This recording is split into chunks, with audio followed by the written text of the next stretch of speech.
आखिरकार दिल्ली में मानसून आ ही गया। दिल्ली और एनसीआर के कई इलाके ऐसे हैं जहां पर आज झमाझम बरसात हो रही है। पिछले कई दिन से दिल्ली भयंकर गर्मी से झुलस रही थी। बारिश ने दिल्ली वालों को गर्मी से फौरी राहत तो जरूर दी है, लेकिन पिछले कई दिन से दिल्ली के साथ बादलों की आंख मिचौली जारी थी। लोग इंतजार करते रह गए, लेकिन बरसात का कहीं नामो निशान दिखाई नहीं दिया। गर्मी और उमस से लोग परेशान थे। इस बीच आज मानसून की ये बरसात राहत की फुहारें लेकर जरूर आई। हालांकि मौसम विभाग का भी ये अनुमान पहले से था कि इन दिनों में बरसात होगी। अनुमान के मुताबिक आज दिल्ली एनसीआर के सुबह बरसात में भीगी हुई दिखाई दी, लेकिन इसके साथ ही जल जमाव की स्थिति भी देखिए कई अहम ट्रैफिक रूट्स पर दिखाई दी। और क्योंकि ये समय दफ्तर जाने वालों के लिए एक पीक आवर का समय था, तो ऐसे में कई जगह पर ट्रैफिक रुका हुआ दिखाई दिया, सुस्त रफ्तार से आगे बढ़ता हुआ दिखाई दिया।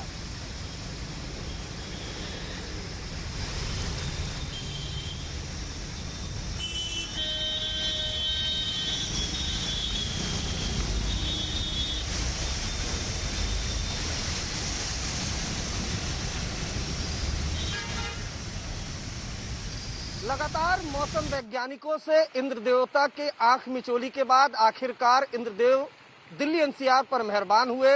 इस वक्त मैं दिल्ली के कनॉट प्लेस में मौजूद हूं और आप देख पा रहे हैं कि जो बारिश है वो हो रही है। पिछले कई दिनों से दिल्ली में भारी गर्मी और उमस थी, जिस वजह से दिल्ली एनसीआर वालों को काफी मुश्किलों का सामना करना पड़ रहा था। और इन सब के बीच जो मौसम वैज्ञानिक हैं वो लगातार दिल्ली एनसीआर में बारिश होने का अनुमान लगा रहे थे, लेकिन तमाम जो अनुमान थे मौसम वैज्ञानिकों के वो लगातार फेल हो रहे थे। लेकिन आखिरकार आज सुबह से पहले घने बादल छाए, उसके बाद दिल्ली, गाजियाबाद, नोएडा में जमकर बारिश हो रही है। फिलहाल कनॉट प्लेस में मौजूद हूं मैं और यहाँ का ये नजारा है। जाहिर सी बात है इस बारिश से दिल्ली एनसीआर के लोगों को राहत तो जरूर मिलेगी। फिलहाल ये बारिश हो रही है, देखना है कितनी देर तक होती है। अगर दिन भर बारिश होती है तो जाहिर सी बात है दिल्ली एनसीआर के लोगों को काफी राहत मिलेगी। अगर बारिश रुक जाती है तो फिर एक बार उमस बढ़ेगी। कैमरामैन परविंदर शर्मा के साथ अरविंद ओझा, दिल्ली आज तक। तो आखिरकार मानसून ने दिल्ली में दस्तक दे ही दी।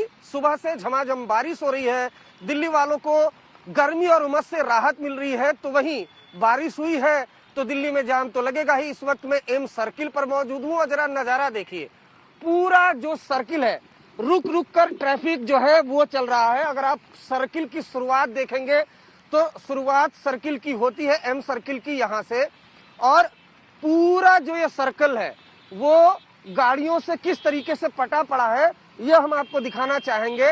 ये एम सर्किल पर यहाँ से ये देखिए शुरुआत होती है। उसके बाद आप अगर पूरा सर्कल देखेंगे तो पूरी सर्कल में ये वो तमाम लोग हैं जो अपने घरों से दफ्तर के लिए निकले हैं, लेकिन ये पूरा जो सर्कल है एम्स का वो गाड़ियों से पटा पड़ा हुआ है। और ये जो सर्किल है ये पूरा सफदरजंग की तरफ जाता है। पूरा सर्किल अगर हम घुमा कर देखेंगे तो पूरे सर्किल पर जाम लगा हुआ। दूसरी तरफ अगर आप देखेंगे यहाँ पर तो ये जो एम्स का सर्किल है, यहाँ पर जो मेन सड़क है यहाँ पर हल्का वाटर लॉगिंग भी हो गया है। ये पूरी तरह से जो बारिश हुई है सुबह उससे वाटर लॉगिंग हो गया। हालांकि जब तेज बारिश होती है तो ये पूरी जो सड़क है यहाँ पर वाटर लॉगिंग हो जाता है, लेकिन गर्मी से राहत जरूर मिली है। फ्लाईओवर के नीचे जो मोटर व्हीकल वाले हैं, जो दो पहिया वाहनों से अपने दफ्तर की तरफ जाते हैं, बारिश से बचने के लिए उन्होंने वहां पर आड़ ले रखी है। तो कुल मिलाकर बारिश की बात की जाए तो जिस तरीके से मौसम वैज्ञानिक लगातार उनकी भविष्यवाणी फेल हो रही थी, लेकिन आखिरकार आज जाकर दिल्ली में मानसून ने दस्तक दी है और दिल्ली वालों को गर्मी से निजात तो जरूर मिली है, लेकिन जगह जगह ट्रैफिक जैम भी देखने को मिल रहा है। कैमरामैन परविंदर शर्मा के साथ अरविंद ओझा, दिल्ली आज तक। तो अरविंद, यहाँ पर आपको दिखा रहे थे दिल्ली की इस वक्त मुख्य रूट्स पर किस तरह की स्थिति दिखाई दे रही है, लेकिन आइए अब चलते हैं हमारे संवाददाता कुमार कुणाल के पास। कुमार, आप किस इलाके में मौजूद हैं और ट्रैफिक को लेकर अभी क्या हालात दिखाई दे रहे हैं? हालांकि इस बात से इनकार नहीं किया जा सकता कि दिल्ली वालों को जिस बात का इंतजार था, कम से कम बरसात के साथ उसकी शुरुआत तो हुई। बिल्कुल मीनाक्षी, और ये एक शुभ संकेत है। और अच्छी बात यह है कि 15 दिन देर से ही सही, लेकिन मानसून ने दस्तक तो दे दी। दिल्ली में जिस तरीके से तापमान था 40-42 डिग्री, बहुत मुश्किल हो रही थी। इस समय हम आपको सड़कों का हाल भी दिखाते हैं कि किस तरीके से अभी हम मुख्य रोड पर हैं जो कि नोएडा को दिल्ली से जोड़ती है। ये मयूर विहार के पास की सड़क है और यहाँ पर जो गाड़ियों की कतारें आप देख सकती हैं। तो एक तो ऑफिस का वक्त है और सुबह 7 बजे से रिमझिम फुहार शुरू हो गई थी। तो ये एक बहुत आम सी तस्वीर है दिल्ली में, जब बारिश होती है तो ट्रैफिक जाम भी साथ में होता है। तो उसी तस्वीर को आज फिर यहाँ पर आप देख पाएंगी। लेकिन निश्चित तौर पर थोड़ा बहुत ट्रैफिक जाम तो होगा, लेकिन आज की जो सबसे बड़ी राहत की बात है कि दिल्ली में कम से कम बारिश हुई है और तापमान जो बहुत ज्यादा ऊपर चल रहा था, उमस बहुत मुश्किल बढ़ा रही थी, पसीने छुड़ा रही थी, उससे एक बड़ी राहत। तो ये राहत की तस्वीर, साथ में थोड़ी आफत है तो बर्दाश्त कीजिए, मजे लीजिए। हो सकता है थोड़ा सा समय लेकर के चलना पड़ेगा आपको सड़कों पर, लेकिन राहत बड़ी है। तो ये थोड़ी मुश्किल नागवार भी गुजरे तो कोई बहुत दिक्कत नहीं। बिल्कुल। और आज तो वाकई जिस तरह से कुमार आप बता रहे हैं कि इतना इंतजार था, इतना लंबा इंतजार दिल्ली को करना पड़ा, तो उस लिहाज से शायद आज ट्रैफिक की तकलीफ भी थोड़ी बहुत तो लोग झेल जाएंगे। लेकिन कम से कम शुरुआत हुई। मानसून की ये फुहारें कुछ राहत जरूर दें गर्मी और उमस भरे मौसम से। दिल्ली के अलग अलग हिस्सों की तस्वीरें आपको दिखा रहे हैं और कुमार भी हमें पूरा अपडेट कर रहे थे कि देखिए पीक आवर टाइम जो अभी ट्रैफिक का है, क्योंकि लोगों को दफ्तर पहुंचना है, काम पर पहुंचना है और ऐसे में ट्रैफिक बेहद सुस्त रफ्तार से कई इलाकों में जाता हुआ दिखाई दे रहा है। लेकिन आज बारिश की इन फुहारों के बीच ट्रैफिक उतनी तकलीफ नहीं दे रहा होगा क्योंकि इंतजार बड़ा लंबा हो चला था। हालांकि मौसम विभाग ने यह अनुमान दिया था कि आज इन दिनों में बरसात होगी। कुमार, क्या माने अब आगे आने वाले दिनों में मानसून कैसा रहेगा दिल्ली वासियों के लिए, दिल्ली एनसीआर के लिए, क्या इस पर मौसम विभाग कह रहा है? देखिए, मानसून जो है वो देर जरूर आया है, 15 दिनों की देरी से आया है, लेकिन अगले 2-3 दिनों तक दिल्ली में रुक रुक करके बारिश होने की संभावना है। कल भी और परसों भी कम से कम येलो अलर्ट यानी जो पीले रंग की चेतावनी है वो जारी की गई है मौसम विभाग की तरफ से, यानी बारिश होगी।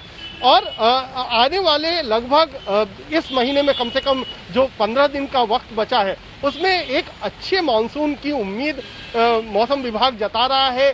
केवल दिल्ली के लिए नहीं, बाकी जो इलाके हैं उत्तर पश्चिमी भारत के जहां पर मानसून देरी से पहुंचा, राजस्थान है, हरियाणा है, पंजाब है, उत्तर प्रदेश है, जहां पर अब तक मानसून की कम बारिश हुई थी जितनी उम्मीद की जाती है उससे, वहां हर जगह बारिश अच्छी होगी। तो ये एक न सिर्फ राहत जिनको गर्मी से मुश्किल थी उनके लिए, बल्कि किसानों के लिए भी, क्योंकि जो खरीफ की फसल है उसमें उसकी बुआई हो गई थी और उसके लिए बहुत जरूरी था कि बारिश हो, तभी आगे फसल अच्छी हो पाएगी। तो ये जो तमाम राज्य हैं वो कृषि प्रधान राज्य हैं, हरियाणा, पंजाब, उत्तर प्रदेश, यहाँ खेती बहुत ज्यादा होती है, तो उसके लिए भी बारिश, क्योंकि धान की फसल लगी हुई है, तो ऐसे में अगर बारिश नहीं होती तो उन्हें मुश्किल का सामना करना पड़ता। शुक्रिया आपका कुणाल। हमारे साथ इस वक्त अरविंद ओझा भी मौजूद हैं। अरविंद, आप दिल्ली के किस इलाके में मौजूद हैं और वहां पर किस तरह की स्थिति दिखाई दे रही है इस वक्त ट्रैफिक को लेकर, बरसात के बाद जल जमाव की स्थिति को देखते हुए?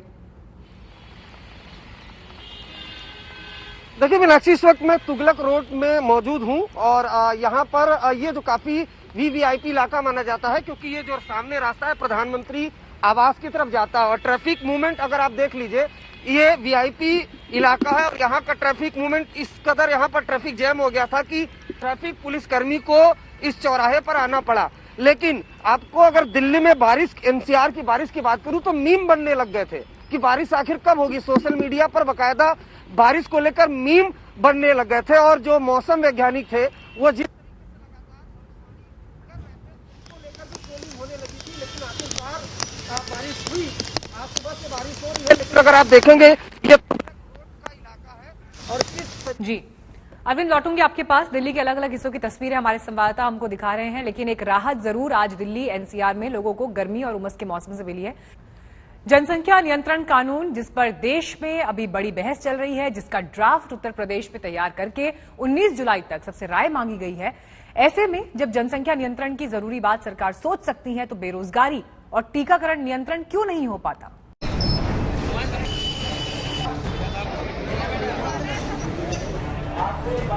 जनसंख्या नियंत्रण हो तो हम अपनी सरकार की योजनाएं, उसका लाभ जनता तक आसानी से पहुंचा सकते हैं।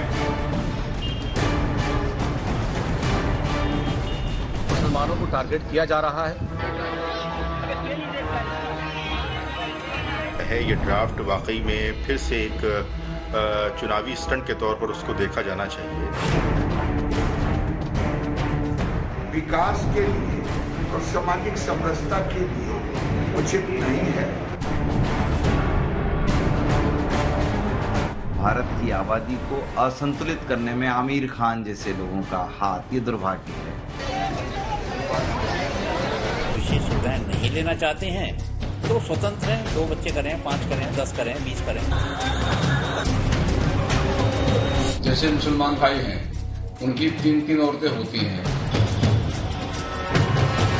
मुस्लिम वर्ग है खासतौर से, उसमें जो अशिक्षित लोग भी हैं तो वो जनसंख्या अपनी बढ़ाना शुरू करेंगे।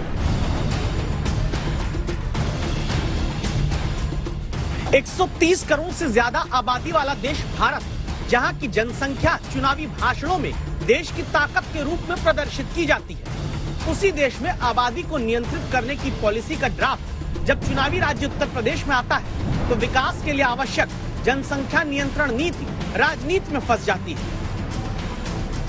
क्योंकि जनसंख्या नियंत्रण की नीति विकासवादी सोच के मुकाबले ध्रुवीकरण और अपना अपना धर्म, अपनी अपनी आबादी की चिंता के विवाद में ज्यादा उलझ जाती है।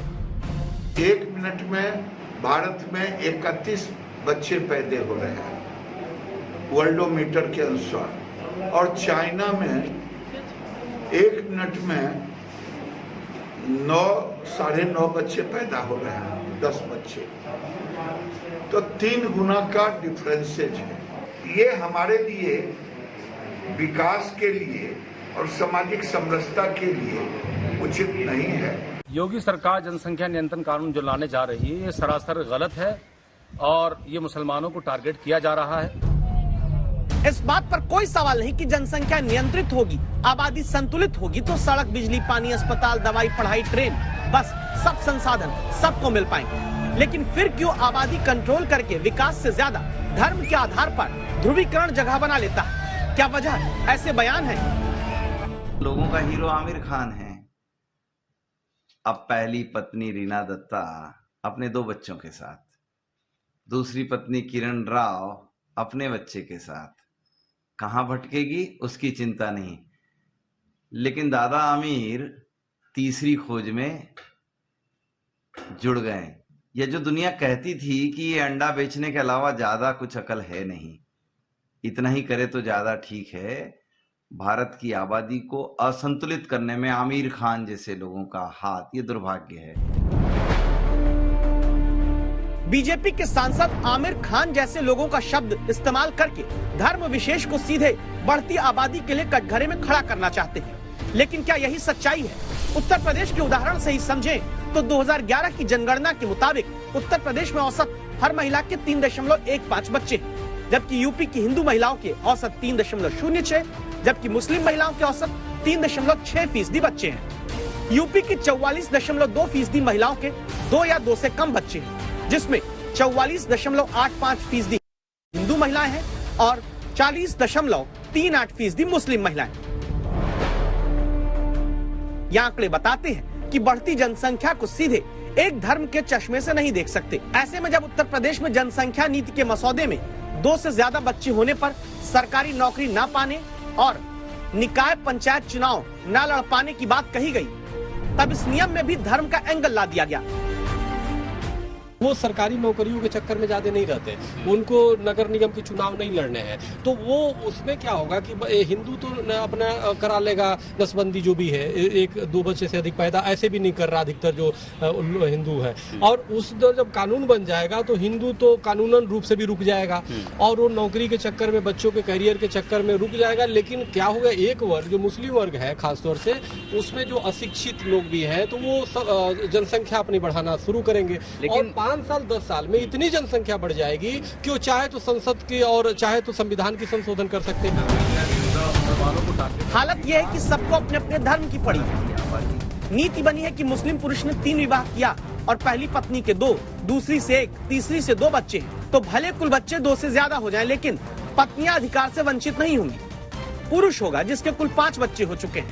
अब समाजवादी पार्टी के सांसद शफीकुर रहमान बर्क की दलील है कि पैदाइश अल्लाह का कानून है और कुदरत से टकराना ठीक नहीं। ये ड्राफ्ट वाकई में फिर से एक चुनावी स्टंट के तौर पर उसको देखा जाना चाहिए, इसलिए कि एक हिंदुस्तानी जिसको थोड़ा बहुत भी इल्म होगा वो इस बात का इल्म रखेगा कि जनसंख्या नियंत्रण का जो कानून है वो सिर्फ सूबा उत्तर प्रदेश का मसला नहीं है बल्कि पूरे हिंदुस्तान का मसला है, और इसको सिर्फ और सिर्फ 2022 के चुनावी नताइज को और चुनावी अपने फ़ायदे को मद्देनज़र रखते हुए जिस तरीके से पेश किया जा रहा है, ये सिर्फ और सिर्फ आवाम को गुमराह करने के लिए पेश किया जा रहा है। यूपी में नीति बनी कि अगर एक ही बच्चे की नीति किसी ने अपनाई तो आर्थिक लाभ, शिक्षा में फायदा और सरकारी योजनाओं में प्राथमिकता दी जाएगी, लेकिन अब ये पॉलिसी भी विश्व हिंदू परिषद को स्वीकार नहीं। जिसका एक ही बच्चा होगा उसको इंसेंटिवाइज करेंगे, उसको प्रोत्साहन और पुरस्कार देंगे, वो हमको स्वीकार नहीं। एक बच्चे के नॉर्म को प्रोत्साहित किया तो जनसंख्या स्थिर नहीं होगी, जनसंख्या कम होती जाएगी। तो सरकार को एक बच्चे वाला नॉर्म नहीं लाना चाहिए। सरकार जब नीति उत्तर प्रदेश में ला रही है कि 2 बच्चे की पॉलिसी मानी तो नौकरी और इलाज में सुविधा प्राथमिकता मिलेगी, तो जैन धर्मगुरु कहते हैं हमें कौन सा टिकट मिलना है, बच्चे तो 4 जन्म दो। मैं तो अपने प्रवचन में बोलता हूँ कि सबको 4 बच्चे होना चाहिए। हाँ, ये बात सही है। हमारी जैन समाज की आबादी कभी 15 करोड़ थी, कभी 25 करोड़ थी, आज हमारी आबादी 50 लाख रही है। एक समुदाय विशेष बच्चे पर बच्चे पैदा कर रहा है। हमारे लोग जो है कम बच्चे कर रहे हैं, जैन समुदाय 4 बच्चे करे, खुशी की बात, मैं तो सबको इनाम दूंगा। ऐसे में आबादी पर नियंत्रण की नीति विकास के मुद्दे से ज्यादा धर्म के ध्रुवीकरण में अटक गई। तो क्या चुनाव से पहले मसौदा लाने का मकसद यही है? क्या और तरीके भी जनसंख्या नियंत्रण के हो सकते हैं? तो पहाड़ से मैदान तक हाहाकार मचा है। उत्तराखंड से लेकर हिमाचल तक और हिमाचल से जम्मू कश्मीर तक भारी बारिश के बाद नदियां उफान पर हैं। हालात कुछ इस तरह के आप देख रहे हैं, जो आपको यहाँ पर स्क्रीन पे भी दिखाई दे रहा है कि किस तरह से मुश्किलों से लोगों को बाहर निकाला जा रहा है। पहाड़ दरकते हुए दिखाई दे रहे हैं, लेकिन इसके बावजूद देहरादून के पास लोग जान जोखिम में डालकर नदी पार करते हुए दिखाई दे रहे हैं। दूसरी तरफ धर्मशाला में फ्लैश फ्लड ने तबाही मचा रखी है। नालों में उफान के साथ ही दरकते पहाड़ रास्ता रोक रहे हैं।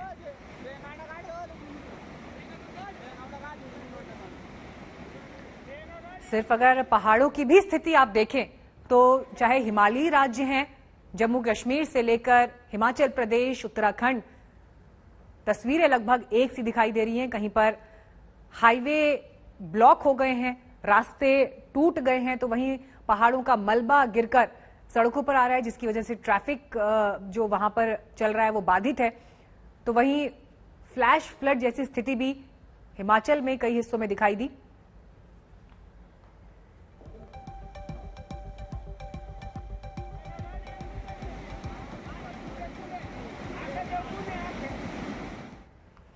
मॉनसून हर साल आता है और हर साल इस तरह की स्थिति जो है पहाड़ी राज्यों में दिखाई देती है। इस तस्वीर पर भी अगर आप नजर डालें तो किस तरह से ऐसे इलाके से गुजरकर इस इलाके को पार करने के लिए लोग मजबूर हैं। हाथ से हाथ मिलाकर, श्रृंखला बनाकर कितनी मुश्किल से ये लोग यहां से निकल रहे हैं और जान पर संकट किसी भी वक्त आ सकता है। तो उत्तराखंड में कुदरत का ये रौद्र रूप कई हिस्सों में दिखाई दिया। जान जोखिम में डालकर लोग नालों को पार कर रहे हैं।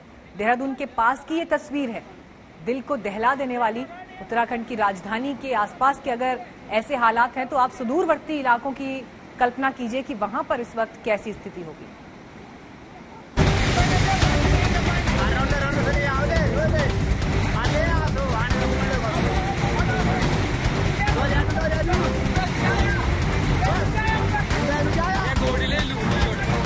एक तो उफनते नाले का हाहाकार,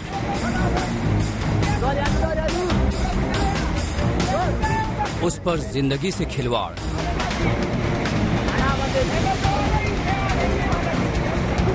जरा सी चूक और जिंदगी तबाह।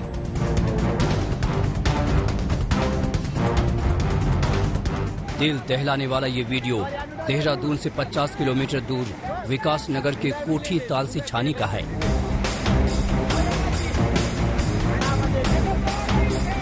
फ्लैश फ्लड के बाद अमलावा नदी भयंकर उफान पर है। जरा सी चूक से जान तक जा सकती है। इसके बावजूद 2 महिलाओं को नाला पार कराने की कोशिश की जा रही है।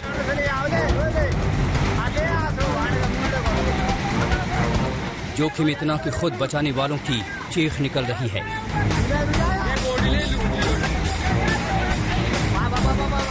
सहारे के नाम पर एक रस्सी तक नहीं।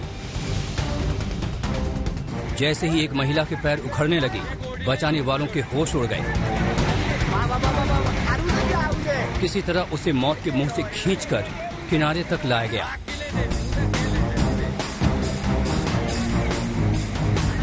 वहीं दूसरी महिला का कलेजा डर से कांप रहा था। डरते डरते वो अपने कदम आगे बढ़ा रही थी। बचाने वालों को भी सैलाब का डर सता रहा था। इसके बावजूद जोखिम भरा एक और कदम उठाया गया।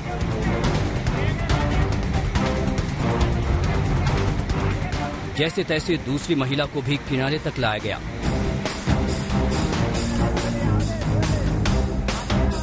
करीब 45 सेकंड के इस वीडियो में हर पल मौत का डर सता रहा था।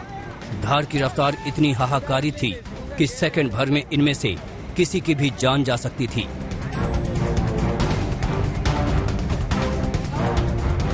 इसके बावजूद बिना किसी सहारे के उफनते नाले को इन लोगों ने पार किया।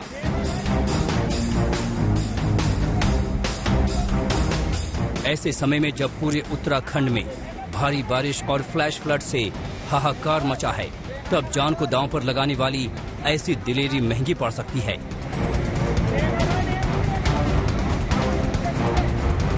आज तक ब्यूरो। हालांकि इस बीच दिल्ली एनसीआर में बेशक मानसून का जो सूखा चल रहा था वो 15 दिन की देरी से खत्म हुआ, लेकिन मौसम विभाग का अनुमान भी इस वक्त आपको हम दिखा रहे हैं। रेड अलर्ट वाले इलाके आप देख रहे हैं, कोंकण, गोवा, मध्य प्रदेश, जहां पर अगले 24 घंटे के लिए जो है रेड अलर्ट जारी किया गया है। यानी यहां पर 200 मिलीमीटर तक की भारी बारिश की आशंका है। रेड अलर्ट सबसे खतरनाक माना जाता है बारिश के लिहाज से। अब कंपैरेटिवली उससे थोड़ा कम यानी ऑरेंज अलर्ट की अगर बात करें तो इसमें जम्मू कश्मीर, राजस्थान, गुजरात और असम के इलाके इस वक्त आते हैं। यहां पर बारिश से सावधान रहने की लोगों को चेतावनी है। अब तीसरा दर्जा है येलो अलर्ट। येलो अलर्ट के जो इलाके हैं इसमें ज्यादा हिस्से हैं देश के, वो भी आपको हम दिखा रहे हैं। हिमाचल प्रदेश, उत्तर प्रदेश, मध्य प्रदेश, उत्तराखंड, बिहार, पश्चिम बंगाल, झारखंड, आंध्र प्रदेश और केरल, यहां के लिए येलो अलर्ट यानी अगले 24 घंटे हालात पर नजर रखने के लिए कहा गया है। लेकिन इन सबके बीच बात अगर महाराष्ट्र की भी करें तो कई ऐसे हिस्से हैं जहां पर भारी बारिश की चेतावनी जारी की गई है। आपको दिखाते हैं इन राज्यों की तस्वीर जहां बरसात के बाद हालात गंभीर हैं।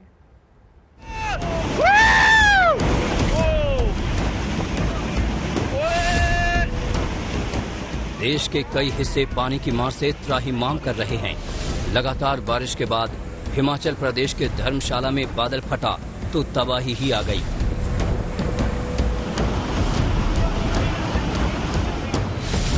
पानी की आफत ने उत्तर भारत के कई इलाकों को जकड़ लिया है।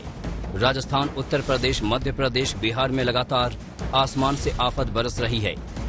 इस बीच मौसम विभाग ने मंगलवार को कई हिस्सों में भारी बारिश की चेतावनी जारी की है। कहीं भारी बारिश तो कहीं कहीं भारी से बहुत भारी बारिश का अलर्ट है। राजस्थान और जम्मू कश्मीर के लिए मौसम विभाग ने ऑरेंज अलर्ट जारी किया है। ऑरेंज अलर्ट गुजरात, कर्नाटक के कुछ हिस्से और असम के लिए भी है, जबकि हिमाचल प्रदेश, उत्तराखंड और उत्तर प्रदेश के लिए येलो अलर्ट है। मध्य प्रदेश, आंध्र प्रदेश, बिहार, झारखंड, केरल और पश्चिम बंगाल के कुछ हिस्सों में भी येलो अलर्ट है। कोंकण, गोवा और मध्य महाराष्ट्र के लिए मौसम विभाग का रेड अलर्ट है। एक्सपेक्ट करेंगे कि अगले 3-4 दिन में वाइड स्प्रेड रेनफॉल, डेफिनेट खास करके अगले 4 दिनों में मराठवाड़ा, मध्य महाराष्ट्र एंड कोंकण एरिया में आपको वाइड स्प्रेड रेनफॉल होगा। एंड कोंकण में खास करके पहला 2 दिन जो है हमने रेड अलर्ट दिए हैं। हम एक्सपेक्ट करेंगे कि कोंकण एरिया में definitely heavy to very heavy rainfall होगा, बट आइसोलेटेड प्लेसेस में एक्सट्रीम हेवी रेनफॉल भी होगा।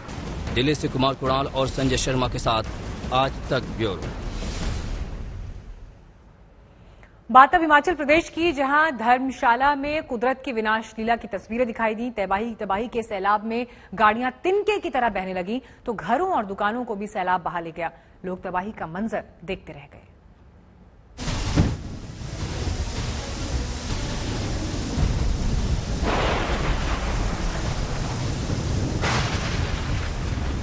बादल फटने पर कैसी तबाही का सैलाब आता है, ये उसकी तस्वीर है। विनाश का यह सैलाब प्रलय बनकर बह रहा है और साथ में बहा ले जा रहा है भारी भरकम कारों को भी।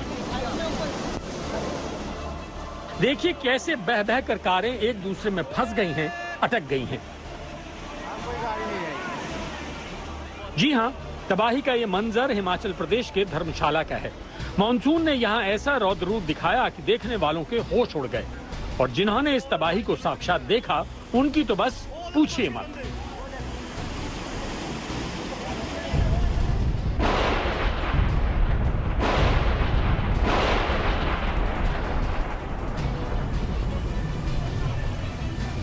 धर्मशाला के टूरिस्ट इलाके भागसू में अचानक बादल फट गया और तबाही की ऐसी बाढ़ आई कि सब कुछ तहस नहस करने लगी।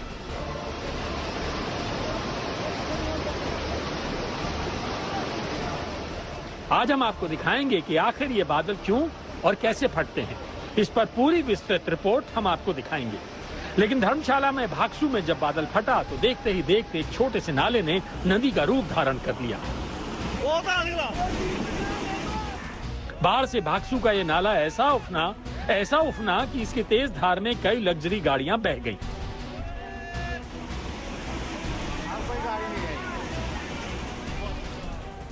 इस हादसे में 2 लोग लापता भी हुए हैं, जिनकी तलाश की जा रही है। इस नाले के साथ दोनों ओर कई होटल भी लगते हैं। बादल फटने से इन होटलों को भी नुकसान पहुंचा। अब इस तबाही का खौफनाक वीडियो पूरा देश देख रहा है।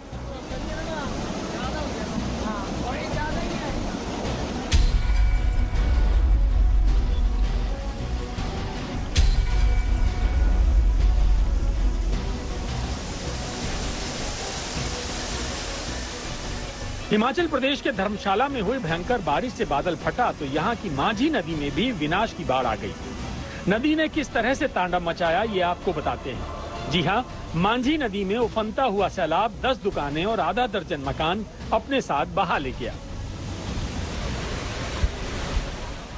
आप तस्वीरों में देख सकते हैं कि कैसे मकानों के परखच्चे से उड़े हुए हैं और लोग खड़े होकर अपनी तबाही का मंजर देख रहे हैं। यहाँ के लोगों ने जब तबाही का आंखों देखा मंजर बयां किया तो रोंगटे खड़े हो गए। घर बह गया, मेरी गाड़ी, स्कूटर, स्कूटी सब बह गया। पता भी नहीं लग रहा हमारा यहाँ कुछ था अभी। हाँ जी, यहाँ पे 1, 2, 3, 4 और 10 दुकानें थी अप्रोक्सीमेटली। 10 की 10 दुकानें और 4-5 मकान थे यहाँ, बिल्कुल बह गए पानी में। अभी जो 8-10 मकान आपको दिखाई दे रहे हैं वो भी जाने वाले हैं, चले गए, आधे चले गए हैं, थोड़े बहुत ही बचे हुए हैं। धर्मशाला की मांझी नदी के किनारे रहने वाले लोगों को सुरक्षित स्थानों पर भेज दिया गया है। यहाँ आई तबाही के वीडियो सोशल मीडिया पर खूब वायरल हो रहे हैं।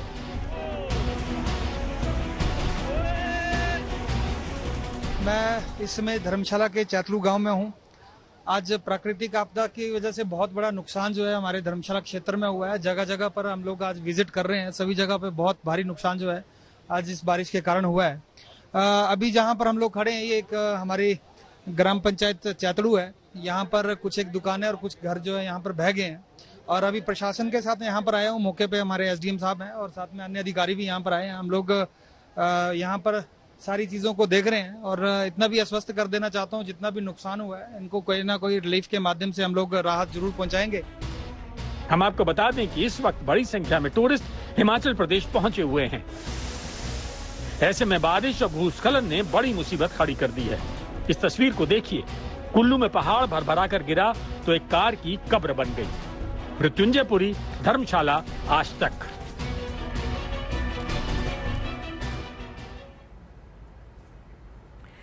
तबाही की तस्वीरें सिर्फ आपके लिए तस्वीरें भी हो सकती हैं, क्योंकि वो लोग जिनका पहाड़ों से वास्ता नहीं है वो सिर्फ बादल फटने की खबरें देखते हैं, सुनते हैं, लेकिन जहां बादल फटता है उस वक्त तबाही का क्या मंजर होता है, वहां रहने वालों पर क्या बीतती है, ये पहाड़ पर रहने वाला ही समझ सकता है। हम आपको बताते हैं कि आखिर बादल किस तरह से फटते हैं और इस घटना का क्या मतलब है। बादल फटना बारिश का चरम रूप है, जिसमें कम समय में जोरदार तरीके से भयंकर बरसात होती है। जब बादल भारी मात्रा में पानी लेकर आसमान में चलते हैं और उनकी राह में कोई पहाड़ या कोई दूसरी रुकावट आ जाती है, तब वो अचानक फट पड़ते हैं। कई बार गर्म झोंके से टकराकर भी बादल फट जाते हैं। बादल को ऊपर की ओर धकेलने वाला दबाव कमजोर पड़ जाता है और ऐसे में ये घटना होती है। बादल फटने की घटना जमीन से 15 किलोमीटर ऊंचाई पर होती है।